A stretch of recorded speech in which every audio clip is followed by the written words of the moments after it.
Have you guys ever seen a magic show where a guy pulls out a rabbit from a hat or maybe cut a woman into halves? Maybe you haven't, but we all have seen some kind of magic show in our life. And if you're telling me you haven't seen a magic show, then Houston, we got a problem. But don't you worry, by the time we finish our little conversation, you'll know why exactly knowing what magic is such a key component of what is about to follow. Last year in the summer, there was a movie called Now You See Me. I wanted to start our conversation with a short clip from the opening scene of that movie. Here we go. Come in close. Closer.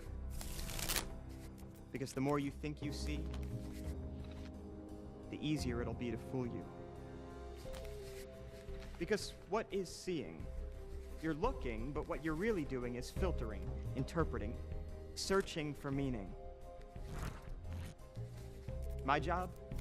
To take that most precious of gifts you give me, your attention, and use it against you.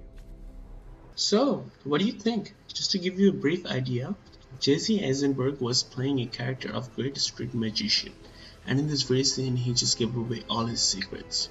He said, and I quote, to look closely, very closely, as your loved ones, the harder you look, the easier it will be for him to deceive you. Magic is just deception.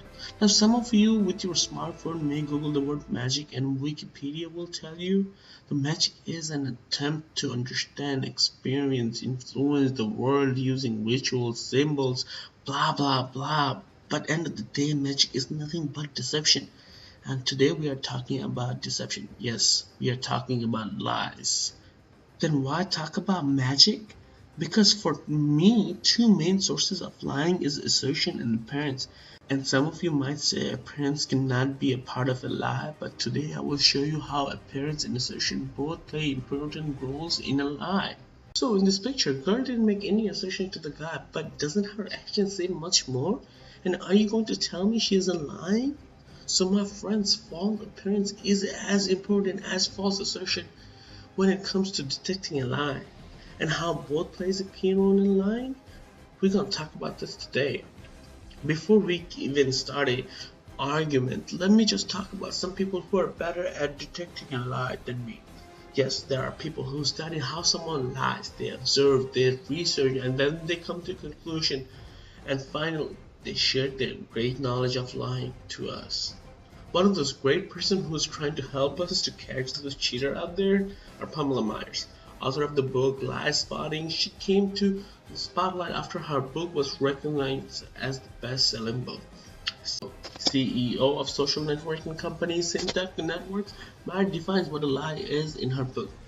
She sets 4 parameters for a lie, and the first one was false appearance and assertions, and that's what we're going to focus on today. Now going back to my magic, magician tells you to look here while he does something else elsewhere. They grab your attention to distract you. Their appearance is deceiving, but for argument's sake, we will just forget about them for a moment because their intention is to entertain us. And if we start to pick on people who lies to entertain, then Hollywood had to rename as Liar's Paradise. Anyways, let's focus on an example. Suppose your friend just bought a new guitar and he has to run to work. So he asks you to take it back to your apartment and he will pick it up later. Now you walking down the street with the guitar on your back and some might think you are a guitarist. Your appearance could be deceiving, but does it make you a liar? Now some of you might know the next person I'm going to talk about, Christopher Olthoffen, a professor in philosophy at the University of South Carolina, writer of the book Lying and Christian Ethics. He said on his article Augustine Equus, an absolute norm against lying, that appearance really doesn't matter as long as there is no assertions. So unless you say something, you are not a liar. So from his point of view, until you go tell someone that you are a guitarist, you are not a liar. But Myers says different. Myers says your appearance does matter and committing a false appearance is also a lie. So you carrying guitar to your house for your friend makes you a liar? No, it doesn't, because what follows from Myers' first parameter is intent to deceive, the second clause. And since your only intention was to help out a friend, then your appearance doesn't make you a liar.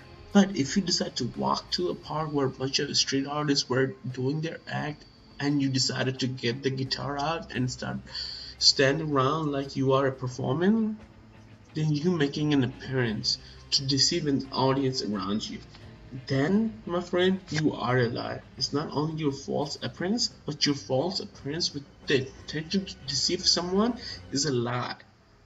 Now, some of you might say, wait a minute, am I telling you that you are a liar without even saying a single word? Yes, you heard it right. Lie isn't just an assertion of some words. Lie is an action defined by your motives, your assertions, and your appearance. Just because you didn't say anything doesn't mean you are telling the truth. Doesn't mean you're not deceiving someone. So, fellas, assertions and appearance both play key important role in a lie. Thank you.